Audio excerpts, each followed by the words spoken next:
मेरे प्रिय कैडेट्स, आप सभी को मेरा नमस्कार। आज हम कक्षा 10वीं से संबंधित जो पूरक पाठ्य पुस्तक है जिसका नाम है संचयन भाग 2 से तीसरा अध्याय जो राही मासूम रजा द्वारा रचित टोपी शुक्ला का अध्ययन कर रहे हैं। तो राही मासूम रजा जो हैं, यहाँ पर एक तो टोपी शुक्ला और इप्पन, यह दोनों बहुत ही घनिष्ठ मित्र हैं। और यहाँ पर हिंदू मुस्लिम का जो है एक उसके बारे में बताने की यहाँ पर कोशिश नहीं किया है, ऐसे वो बता रहे हैं। लेकिन दोस्त जो हैं विविध धर्म के हैं और यहाँ पर जो है वे बताते हैं कि कोई हिंदू मुस्लिम के बारे में भाई भाई हैं तो उसके कहने की ज़रूरत नहीं है, तो कोई नहीं कहता है तो उसे कहने में क्या फ़र्क है, वो भी कहते हैं। और यहाँ पर इप्पन की जो परिवार है, वह उनकी दादी जो है वह काफिरों के देश में यानी पाकिस्तान में जो है जन्म लिया और शादी जो है उसे लखनऊ में परिवार में जो है कर दिया। वह पूर्वी हिंदी बोलती थी और उसके कहानियाँ जो है इप्पन को बहुत पसंद थे। उनके पिताजी जो हैं वह कलेक्टर थे। तो इस प्रकार जो है इनकी एक परिवार थी। और उसी बीच जो है यहाँ पर टोपी शुक्ला और उनका जो मुलाकात होती है, तो दोनों जो हैं, टोपी शुक्ला कभी कभी जो हिंदू परिवार से है कभी कभी उनके घर जाता, तो दादी के जो पूर्वी हिंदी के जो स्थानीय भाषा है उसमें वह कहानियाँ सुनता, बहुत अच्छे लगते। एक दिन जब टोपी शुक्ला अपने घर में खाना खाने बैठते हैं तो वहाँ पर उनके पिताजी आप देख सकते हैं राम दुलारी और माताजी हैं, और दादी, उनकी जो दादी है बगल में बैठी हुई वो है सुभद्रा देवी है। तो एक हिंदू परिवार है। तो उनके जो कुछ पूर्वी हिंदी के यानी जो गवार भाषा है वह सीख कर आया होता है टोपी शुक्ला। तो उस समय जो है बैगन का भरता बहुत ही अच्छा किया था। तो वह कहता है कि अम्मी मुझे और थोड़ा चाहिए। तो सुभद्रा देवी जो है बहुत भड़क जाती है, यह कहाँ से गवार भाषा सीखा है, तो और भी वह क्या है, तो कहाँ से सीखा, ये हम इप्पन से सीखा है, ऐसे कहते हैं। उसका पूरा नाम क्या है, तो ई हम ना जानते। इस तरह जो गवार भाषा कहता है तो सुभद्रा कुमारी बहुत ही गर्म होकर, गुस्सैली होकर राम दुलारी पर बरस पड़ती है, यानी उसे डांटने लगती है। ये आपने ही बिगाड़ कर रखा है कि इधर उधर जाने के लिए देते हो, ऐसे वैसे। तो यहाँ तक जो है हो गया था। तो अब हम आगे बढ़ते हैं। कहानी लड़ाई का मोर्चा बदल गया। दूसरी लड़ाई के दिन थे। इसीलिए जब डॉक्टर भृगु नारायण नीले तेल वाले को यह पता चला कि टोपी ने कलेक्टर साहब के लड़के से दोस्ती गांठ ली है, तो वह अपना गुस्सा पी गए और तीसरे ही दिन कपड़े और शक्कर के परमिट ले आए। परमिट का यानी परवाना, ठीक है, परवाना जो है लेकर आए। परंतु उस दिन टोपी की बड़ी दुर्गति यानी बुरा हालत बनी। सुभद्रा देवी तो उसी वक्त खाने की मेज से उठ गई और राम दुलारी ने टोपी को फिर बहुत मारा। तो सुभद्रा कुमारी जो दादी है वह गुस्से से चले जाने पर राम दुलारी जो उनके पिताजी हैं बहुत पीटे उसे, इसे गवार भाषा सुनकर। तई फिर जयबे ओकरा घरे, हाँ अरे तोहरा हाँ में लोकारा आगे माटी मिलऊ, ठीक है। राम दुलारी मारते मारते थक गए, परंतु टोपी ने यह नहीं कहा कि वह इप्पन के घर नहीं जाएगा। तो राम दुलारी जो है इप्पन टोपी को बहुत मारते हैं, लेकिन वह उसके मुंह से जो है इप्पन के घर नहीं जाएंगे ऐसा नहीं आया। मुन्नी बाबू और भैरव उसके कुटाई यानी पिटाई का तमाशा देखते रहे। तो मुन्नी बाबू भैरव इनके जो बड़े भाई हैं तो उनका पिटाई जो है देखते रहे। हम एक दिन एको रहीम कबाबची यानी कबाब बनाने वाला की दुकान पर कबाबों खाते देखा रहा। मुन्नी बाबू ने टुकड़ा लगाया।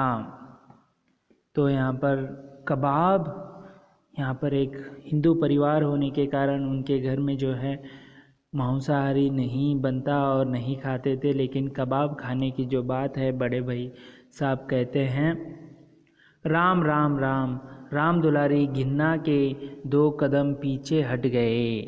गिन्ना के 2 कदम उन्होंने क्या किया, पीछे हट गए।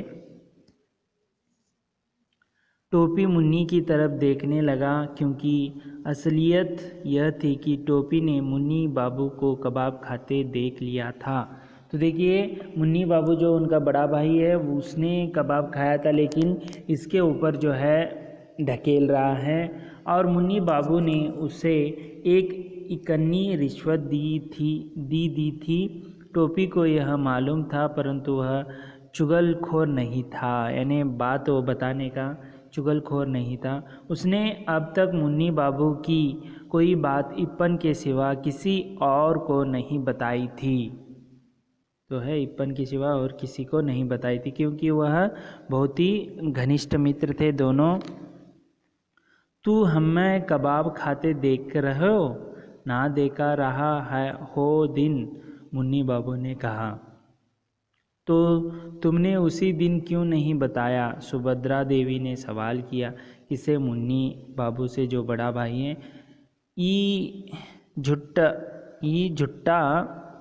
यह झुट्टा है दादी, टोपी ने कहा।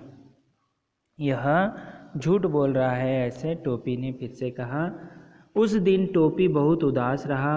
वह अभी इतना बड़ा नहीं हुआ था कि झूठ और सच के किस्से में पड़ता, और सच्ची बात तो यह है कि वह इतना बड़ा कभी नहीं हो सका। उस दिन तो वह इतना पीट गया था कि उसका सारा बदन दुख रहा था। वह बस लगातार एक ही बात सोचता रहा कि अगर एक दिन के वास्ते वह मुन्नी बाबू से बड़ा हो जाता तो समझ लेता उनसे। तो देखो मुन्नी भाई उनका बड़ा भाई है, परंतु मुन्नी बाबू से बड़ा हो जाना उसके बस में तो था नहीं, यानी इमेजिनेशन कर रहा है लेकिन बस की बात नहीं थी। वह मुन्नी बाबू से छोटा पैदा हुआ था और उनसे छोटा ही रहा। तो जाहिर बात है, छोटे हैं उम्र में से तो वह बड़ा बना नहीं हो सकता। दूसरे दिन वह जब स्कूल में इप्पन से मिला तो उसने उसे सारी बातें बता दी। दोनों ज्योग्राफियाँ यानी भूगोल शास्त्र जियोग्राफी का घंटा छोड़कर सरक गए, यानी वहाँ से उस क्लास को छोड़कर बाहर आ गए। पंचम की दुकान से इप्पन ने केले खरीदे। पंचम की दुकान से जो है इप्पन ने केले खरीदे। बात यह है कि टोपी फल के अलावा और किसी चीज़ को हाथ नहीं लगाता था, इसलिए यह इप्पन को पता था।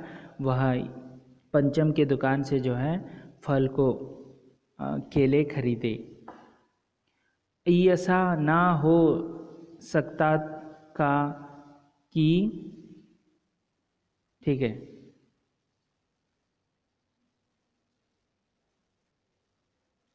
ऐसा ना हो सकता कि हम लोग दादी बदल ले, टोपी ने कहा। क्योंकि सुभद्रा देवी जो है कट्टर और बहुत ही गुस्सैली थी। जो अभी टोपी कह रहा है कि आपकी हमारे जो आपस की दादियां हैं वो बदल लिया जाए। तोहरी दादी हमरे घर आ जाए और हमरी तोहरे घर चली जाए। हमरी दादी त बोलियो तो ही लोगन को बोलना थी। यह नहीं हो सकता, इप्पन ने कहा। तो उसके घर जो है उसकी दादी भेजकर इप्पन की दादी जो है हमारे घर भेजने की जो बात है इप्पन से कहता है, यह नहीं हो सकता। ऐसे इप्पन ने कहा, अब्बू यह बात नहीं मानेंगे, मेरे पिताजी जो है यह बात नहीं मानेंगे, और मुझे कहानी कौन सुनाएगा। तो इप्पन भी कह रहा है कि मुझे कहानियाँ कौन सुनाएगा, तुम्हारी दादी को 12 बुर्जों की कहानी आती है, इन्हें जो बुज़ुर्गों की 12 बुज़ुर्गों की कहानियाँ नहीं आती है तुम्हारे दादी को, जो मुझे कहानियाँ कौन सुनाएगा। यदि दादी तुम्हारे घर आ जाएगी तो तू हमें एक तो दादियों ना दे सकत्यो। टोपी ने खुद अपने दिल के टुकड़े की आवाज़ सुनी, जो मेरी दादी है वह मेरे अब्बू की अम्मा भी तो है। इप्पन ने कहा, जो देखो मेरी दादी जो है मेरे पिताजी की अम्मा भी है, उसे छोड़कर कैसे जाएगी। यह बात टोपी के समझ में आ गई। तुम्हारी दादी मेरी दादी की तरह बूढ़ी होंगी। हाँ, तो फिक्र न करो। इप्पन ने कहा, मेरी दादी कहती है कि बूढ़े लोग मर जाते हैं, हमारी दादी ना मरे। तो इप्पन कहता है कि बूढ़े लोग जो हैं मर जाते हैं एक ना एक दिन, तो मेरी दादी नहीं मरेगी तो ही अच्छी है। मरेगी कैसे नहीं, क्या मेरी दादी झूठी है। ठीक उसी वक्त नौकर आया और पता चला कि इप्पन की दादी मर गई है। तो इसी बीच वार्तालाप में जो है एक नौकर आकर, जो इप्पन का नौकर आकर दादी माँ जो है सिधार गई है यानी मर गई है ऐसी जो विषय जो यानी जो समाचार है वह लेकर आता है, इप्पन को सुनाता है। इप्पन चला गया, टोपी अकेला रह गया। वह मुंह लटकाए हुए जिमनेजियम में चला गया। बूढ़ा चपरासी एक तरफ बैठा भी बीड़ी पी रहा था। तो वह इमेजिनेशन करता है, चपरासी जो है एक तरफ बैठा बीड़ी पी रहा था, वह एक कोने में बैठकर रोने लगा। तो उसे भी दुख हुआ टोपी शुक्ला को, वह भी रोने लगा कि इप्पन की दादी जो है मर गई। शाम को वह इप्पन के घर गया तो वहाँ सन्नाटा था। ने शाम को घर गया था, घर भरा हुआ था। रोज़ के जितने लोग हुआ करते थे उससे ज़्यादा ही लोग थे, क्योंकि वहाँ पर जो मृत्यु की खबर मिलकर जो हैं लोग बहुत सारे आ गए थे जब टोपी शुक्ला शाम को उसके घर मिलने गया था। परंतु एक दादी ने न होने से टोपी के लिए घर खाली हो चुका था। एक तो जो इप्पन के घर में दादी न होने से उसका जो है घर खाली लगने लगा था, जबकि उसे दादी का नाम तक नहीं मालूम था। लेकिन देखिए, दादी से लगाव है, बातें करता था, लेकिन दादी का नाम क्या है वह पता नहीं था। उसने दादी के 1000 कहने के बाद भी उनके हाथ की कोई चीज़ नहीं खाई थी। कितने बार जो है दादी उसे कहती रही कि टोपी खा लो खा लो, लेकिन उसने नहीं खाई थी, जबकि उसे दादी का नाम, हाँ ठीक है। प्रेम इन बातों का पाबंद नहीं होता। टोपी और दादी में एक ऐसा ही संबंध हो चुका था। इप्पन के दादी जीवित होते तो वह भी इस संबंध को बिल्कुल उसी तरह न समझ पाते जैसे टोपी के घर वाले न समझ पाते। लेकिन टोपी के जो वह भी सोच रहा है कि जो इप्पन की दादी है कितने प्यारे से बातें करती है, वैसे हमारे घर में जो है यह समझ नहीं पा रहे हैं। हमारे परिवार के लोग, घर वाले दोनों अलग अलग अधूरे थे। एक ने दूसरों को पूरा कर दिया था, दोनों प्यासे थे। एक ने दूसरे की प्यास बुझा दी थी। दोनों अपने घरों में अजनबी और भरे घर में अकेले थे। भरे घर में ने भरा हुआ, दोनों एक दूसरे का अकेलापन मिटा दिया था। एक 72 बरस की थी और दूसरा 60 साल का। तो देखो, दूसरा था 8 साल का, यानी 72 जो है इप्पन की दादी है और 8 साल का जो है लड़का है। तो आपको पता है किसकी बात हम कर रहे हैं। तो तेरी दादी की जगह हमारी दादी मर गई होती तो ठीक भया होता। टोपी ने इप्पन को पुरसा यानी सांत्वना दी। ठीक है, इप्पन ने कोई जवाब नहीं दिया, उसे इस बात का जवाब आता ही नहीं था। दोनों दोस्त चुपचाप रोने लगे। तो देखिए यहाँ पर जो है दादी का यहाँ पर जो है अकाल मृत्यु हो गई, यानी उसकी उम्र होने के कारण। और यहाँ पर जो है सांत्वना दे रहा है टोपी शुक्ला जो है इप्पन को, क्योंकि तेरी दादी की जगह मेरी दादी मर जाती तो कितना अच्छा होता। फिर भी इस सवाल का जो जवाब उसे इप्पन को नहीं देने आया, वह चुपचाप जो है चुप रहा, जवाब को ही नहीं दिया, और दोनों जो हैं चुपचाप रोने लगे थे। तो देखेंगे आगे किस तरह वह इप्पन को समझाता है कि दादी मरने के बावजूद वह किस तरह दोनों मित्र बनकर रहते हैं या दूसरी ओर चले जाते हैं। अन्य दोस्त जो हैं किस तरह उसे बर्ताव करते हैं टोपी शुक्ला से, यह सब हम अगले वीडियो में देखेंगे।